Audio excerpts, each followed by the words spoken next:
السلام علیکم ورحمۃ اللہ وبرکاتہ۔ الحمد للہ رب العالمین والعاقبۃ للمتقین ولا عدوان الا علی الظالمین والصلاة والسلام علی نبینا محمد وعلی آلہ وصحبہ اجمعین ومن سار علی نہجہ واستنى بسنتہ الی یوم الدین، اما بعد۔ اعوذ باللہ من الشیطان الرجیم والذین یؤمنون بما انزل الیک وما انزل من قبلک وبالآخرۃ هم یوقنون۔ محترم سامعین، دینی ملی بھائیوں، گزشتہ درس میں سورہ بقرہ کی آیت نمبر 3، جس کا ترجمہ اور تفسیر آپ کے سامنے پیش کیا گیا تھا، اور اس آیت میں اللہ تبارک تعالیٰ نے اپنے تقوی شعار متقی اور پرہیزگار بندوں کے اوصاف کو اللہ تعالیٰ نے بیان کرتے ہوئے فرمایا تھا کہ جو تقوی شعار لوگ ہیں، جو متقی ہیں، پرہیزگار ہیں، جن کے لیے یہ کتاب سراپا ہدایت ہے، ان کا ایک بنیادی وصف یہ ہے کہ وہ غیبیات پر ایمان رکھتے ہیں، نماز قائم کرتے ہیں، اور جو کچھ اللہ تعالیٰ نے عطا کیا ہے انہیں وہ اللہ کے راستے میں خرچ کرتے ہیں۔ آج کی جو آیت نمبر 4 آپ کے سامنے پڑھی گئی ہے، اس آیت کے اندر بھی اللہ تبارک تعالیٰ نے ان تقوی شعار اور پرہیزگار بندوں کی مزید 2 اہم خوبیوں کا ذکر کیا ہے۔ چنانچہ اللہ تعالیٰ نے فرمایا وَالَّذِينَ يُؤْمِنُونَ بِمَا أُنزِلَ إِلَيْكَ وَمَا أُنزِلَ مِن قَبْلِكَ، اور جو لوگ آپ پر جو وحی نازل کی گئی ہے اور جو آپ سے پہلے نازل کی گئی ہے اس پر وہ ایمان رکھتے ہیں، وَبِالْآخِرَةِ هُمْ يُوقِنُونَ، اور آخرت پر بھی وہ یقین رکھتے ہیں۔ اب یہاں اللہ تبارک تعالیٰ نے اس آیت کے اندر 2 خوبیوں کا مزید ذکر کیا کہ جو تقوی شعار لوگ ہیں، وہ کتاب، وہ وحی جو نبی کریم صلی اللہ علیہ وسلم پر نازل کی گئی، اس کتاب کلام اللہ پر ایمان رکھتے ہیں، اور نبی کریم صلی اللہ علیہ وسلم سے پہلے جو تمام انبیاء کرام نازل کیے گئے اور ان پر مختلف اوقات میں، مختلف ادوار میں جو کتابیں ان نبیوں پر نازل کی گئیں، ان پر وہ ایمان رکھتے ہیں۔ ایمان بالکتب یہ ارکان ایمان میں سے ایک رکن ہے۔ پچھلے درس میں بتایا گیا تھا کہ ایمان کے کل 6 ارکان ہیں، 6 پلرز ہیں، 6 ستون ہیں۔ اس میں سے ایک رکن کہ اللہ تعالیٰ کی نازل کردہ کتابوں پر ایمان رکھا جائے۔ اللہ کی نازل کردہ کتابوں پر ایمان رکھنا یہ چند چیزوں کو شامل ہے۔ پہلی چیز کہ یہ کتابیں جو نبیوں پر نازل کی گئیں، یہ سب کے سب منزل من اللہ، اللہ کی طرف سے تھیں۔ اللہ تبارک تعالیٰ نے نبیوں پر ان کی قوموں کے لیے ہدایت کے طور پر یہ کتابیں نازل فرمائیں۔ دوسری چیز، کتابوں پر ایمان لانے کا مطلب یہ ہے کہ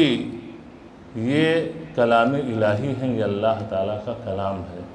جو اللہ تعالیٰ نے نبیوں پر نازل کیا، اور نبیوں کو حکم دیا کہ اللہ کے کلام اور پیغام کو وہ اپنے امتیوں تک پہنچائیں۔ ایمان بالکتب، آسمانی کتابوں پر ایمان لانے کا مطلب یہ بھی ہے کہ ان کتابوں کے اندر جو واقعات، جو احداث بیان کیے گئے ہیں، ان پر بھی ایمان رکھا جائے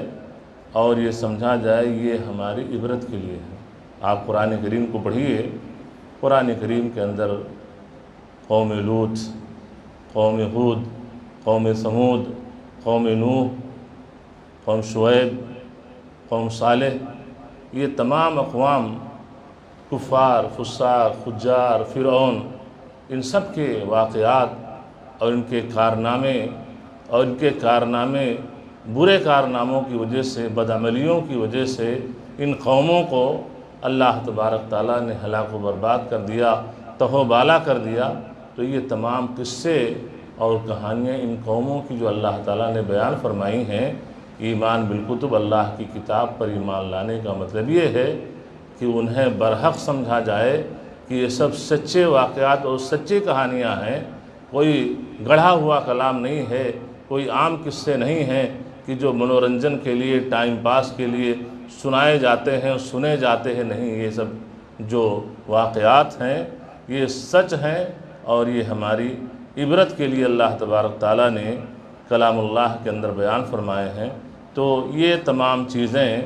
یہ ایمان بالکتب میں داخل ہیں۔ اسی طریقے سے ایمان بالکتب، یعنی جو چیز آپ پر، اے نبی، آپ پر نازل کی گئی اور آپ سے پہلے جو انبیاء کرام آئے ان پر نازل کی گئی، وہ کیا ہے؟ آسمانی کتابیں ہیں۔ کچھ آسمانی کتابیں ایسی ہیں جن کے نام قرآن کریم کے اندر موجود ہیں، احادیث میں موجود ہیں، جیسے یہ کلام الہی قرآن کریم موجود ہے، تورات جو موسیٰ علیہ السلام پر نازل کی گئی، زبور جو داؤد علیہ السلام پر نازل کی گئی، انجیل جو عیسیٰ علیہ السلام پر نازل کی گئی، یہ ان کی آسمانی کتابوں کے یہ نام موجود ہیں۔ صحف ابراہیم، صحف موسیٰ اور بعض صحیفے جو دیگر انبیاء کرام کو دیے گئے ان صحیفوں کا ذکر ہے،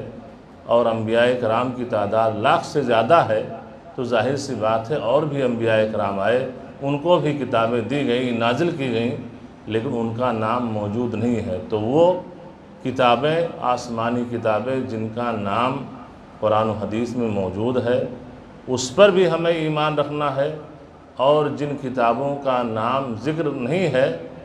صحیفے کا ذکر کیا گیا ہے، کتب کا ذکر کیا ہے کہ کتابیں ہیں جو نازل کی گئیں، اس پر بھی ہمیں ایمان لانا ہے، چاہے اس کا ذکر ان کے اسماء کے ساتھ، نام کے ساتھ ہو یا نام کے ساتھ نہ ہو، ہمیں یہ ایمان رکھنا ہے۔ یہ سب آسمانی کتابیں ہیں جو اللہ تعالیٰ کی طرف سے انبیاء کرام پر نازل کی گئی۔ یہ قرآن کریم جو نبی کریم صلی اللہ علیہ وسلم پر نازل کی گئی، یہ قرآن کریم اس سے پچھلی جو کتابیں تھیں ان کو ناسخ کرنے والی تھیں۔ کتنے ایسے احکامات ان کتابوں کے اندر، آسمانی کتابوں کے اندر موجود تھے جو منسوخ ہو گئے، ختم ہو گئے، اور یہ قرآن کریم جو آخری کتاب جو اپنے آخری نبی محمد عربی صلی اللہ علیہ وسلم پر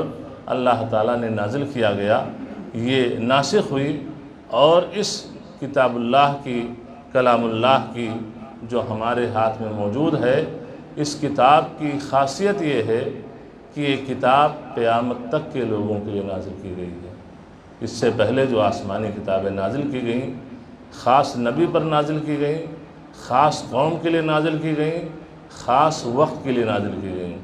لیکن قرآن کریم یہ ایسی عظیم کتاب کہ اس کی وہ خاصیت ہے کہ خاص نبی پر تو نازل کی گئی، نبی کریم صلی اللہ علیہ وسلم پر نازل کی گئی،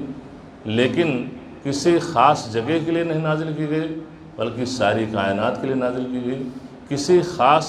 قوم کے لیے نہیں نازل کی گئی، بلکہ ساری کائنات کے لیے، رہتی دنیا تک کے لیے کتاب نازل کی گئی۔ اس کتاب کلام الہی کی خاصیت یہ بھی ہے کہ دیگر کتابیں اس کے اندر تحریف کر ڈالی گئیں، رد و بدل کر دیا گیا، لیکن یہ کتاب کلام اللہ جو ہمارے ہاتھوں میں موجود ہے، اس کتاب کے اندر تحریف نہیں کی جا سکی، کیونکہ اللہ تبارک تعالیٰ نے اِنَّا نَحْنُ نَزَّلْنَا الذِّكْرَ وَإِنَّا لَهُ لَحَافِظُونَ، اس آیت کو نازل فرما کر کے اللہ تعالیٰ نے اس کتاب کی حفاظت کی ذمہ داری لے لی، تو اس کے اندر رد و بدل کی، نقص اور کمی کی، تحریف کی کوششیں کی گئیں مختلف ادوار میں، جیسا کہ ابھی ماضی قریب میں رضوی کو آپ نے دیکھا۔ اس طریقے سے ہزاروں رضوی پیدا ہوئے، اور اس قرآن کریم کے اندر تحریف کرنے کی، اس کے معنی اور مفاہیم کو بدلنے کی، آیتوں کو حذف کرنے کی کوششیں کی گئیں، لیکن قرآن کریم کا یہ اعجاز ہے اور یہ معجزہ ہے کہ پہلی چیز اللہ تعالیٰ نے اس کی حفاظت کی ذمہ داری لے لی ہے، اس کے اندر نقص اور کمی نہیں ہو سکتی ہے، اور یہی وہ قرآن کریم کا اعجاز ہے اور معجزہ ہے کہ آج قرآن کریم یہ 30 پارہ ایک ننھا بچہ جو 6 سال کا، 7 سال کا، 8 سال کا ہوتا ہے. ابھی آپ کے اسی شہر ممبرا میں ایک بچہ جس کی عمر 6 سال سے کم ہے اور اس نے مدرسے میں صرف 4 مہینہ یا 6 مہینہ گیا ہے گھر پہ رہ کر کے، اور قرآن کریم کو لاک ڈاؤن سے پہلے اس نے اپنے سینوں میں محفوظ کیا ہے. تو 7 سال کا، 8 سال کا، 10 سال کا بچہ، 12 سال کا بچہ یہ قرآن کریم کو اپنے سینوں میں من و ان محفوظ کی ہوئی ہے. تو یہ بھی اللہ تعالیٰ کی اس قرآن کی حفاظت کی ذمہ داری ہے کہ کوششیں کی جائیں پوری دنیا سے قرآن کریم کو ہٹا دیا جائے، جلا دیا جائے، سب کچھ کوششیں ڈالی جائیں، لیکن یہ دل کو کیا کرو گے؟ ایک دل میں نہیں، ایک انسان کی نہیں، بلکہ دنیا کے اندر ہزار کی تعداد میں حفاظ قرآن موجود ہیں کہ اگر من الا زیر زبر کا بھی فرق کر دیا جائے، زبر ہے اس کو زیر پرنٹ میں کر دیا جائے، من ہے الا ہے، من کی جگہ پر الا کر دیا جائے، الا کی جگہ پر اعلیٰ کر دیا جائے، تو یہ ہے یہ کتاب جب مارکیٹ میں آئے گی، حفاظ کے سامنے آئے گی، تو وہ ظاہر ہو جائے گا کہ یہ کتاب اس کے اندر تحریف کیا گیا ہے، فلاں جگہ زبر ہونا چاہے پیش لکھ دیا گیا ہے، پیش تھا تو زیر لکھ دیا گیا، ایسا تھا ایسا کر دیا گیا. یہ ہزار کی تعداد میں یہ سینوں میں محفوظ ہے. تو یہ قرآن کریم کی ایک خاصیت ہے کہ اللہ تعالیٰ نے اس کی حفاظت کی ذمہ داری لے لی. تو اللہ تعالیٰ نے فرمایا کہ جو مومن بندے ہیں، تقوی شعار بندے ہیں، یہ جو وحی آپ پر نازل کی گئی قرآن کریم کی شکل میں، اور آپ سے پہلے جو انبیاء کرام آئے ان پر بھی وحی کی شکل میں کتابیں نازل کی گئیں، اس پر وہ ایمان رکھتے ہیں. وَبِالْآخِرَةِ هُمْ يُوقِنُونَ. اور ایسے ہی ان تقوی شعار اور پرہیزگار بندوں کی ایک خوبی اور ایک وصف یہ بھی ہے کہ وہ یوم آخرت پر یقین رکھتے ہیں. آخرت کیوں کہا جاتا ہے؟ یوم آخر کیوں کہا جاتا ہے؟ اس لیے کہ دنیا یہ کائنات ختم ہو جائے گی، جب قیامت آئے گی تو کائنات کا سارا نظام درہم برہم ہو جائے گا، یہ دنیا ختم ہو جائے گی، اور اس کے بعد اخیر میں قیامت قائم ہوگی. تو اس لیے اس کو یوم آخرت کے نام سے موسوم کیا جاتا ہے. یوم آخرت پر ایمان یہ اجمالی بھی ہوتا ہے اور تفصیلی بھی ہوتا ہے. اجمالی ایمان ہے کہ ہم سب کا یہ عقیدہ ہے دنیا کی زندگی ٹیمپروری ہے، عارضی ہے، ایک دن ہم مر جائیں گے، اور جو مر گیا اس کے لیے قیامت قائم ہوگی. پھر یہ ہے کہ ایک دن آئے گا کہ قبروں سے اٹھایا جائے گا، اللہ تبارک تعالیٰ کے سامنے وہ پیش کیا جائے گا. یہ یوم آخرت پر اجمالی ایمان ہے. تفصیلی ایمان یہ ہے کہ ہم دنیا کے اندر آئے ہوئے ہیں، یہ زندگی عارضی ہے، ایک دن ہم پیدا ہوئے تھے، ایک دن ملک الموت آئے گا، ہماری روح قبض کر لے گا، ہمارے اعزاء و اقارب ہم کو لے جا کر کے اور قبر کے اندر دفنا دیں گے. قبر میں دفنا کر کے چلے آئیں گے، منکر نکیر آئیں گے، سوال کریں گے. جوابات دینے پر یا تو انسان کو قبر کے اندر جنت کی نعمتیں ملیں گی، یا یہ ہے کہ اگر اس کے اعمال بد تھے اور قبر کے سوالات کے جواب دینے میں ناکام ہوا تو عذاب قبر سے دوچار ہوگا. پھر ایک دن آئے گا کہ اسرافیل علیہ السلام سور پھونکیں گے، تمام کے تمام لوگ قبروں سے اٹھ کھڑے ہوں گے، اللہ تعالیٰ کے سامنے پیش کیے جائیں گے، نیکی اور بدی تولی جائے گی، نیکوکاروں کا صلہ اور بدلہ جنت ہوگا، اور یہ ہے کہ بدکاروں کا صلہ اور بدلہ ان کے کرتوت کی بنیاد پر جہنم ہوگا. وہاں سامنے جنت ہوگی، جہنم ہوگی، پل صراط ہوگا،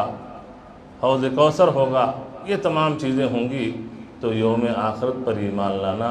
ان تمام چیزوں کو شامل ہے کہ جو مومن ہوتا ہے، جو تقوی شعار ہوتا ہے، اس کا اس بات پر پختہ یقین ہوتا ہے کہ ایک دن ہم کو مر کر کے اور اللہ تعالیٰ سے ملنا ہے. اور یہی وہ چیز ہے کہ جس قدر انسان کے دل کے اندر یوم آخرت پر ایمان کی پختگی ہوگی، اتنے ہی اس انسان کو اور اس انسان کے لیے برے کاموں سے بچنا آسان ہوگا اور نیک کاموں کا کرنا اس کے لیے آسان ہوگا۔ جس قدر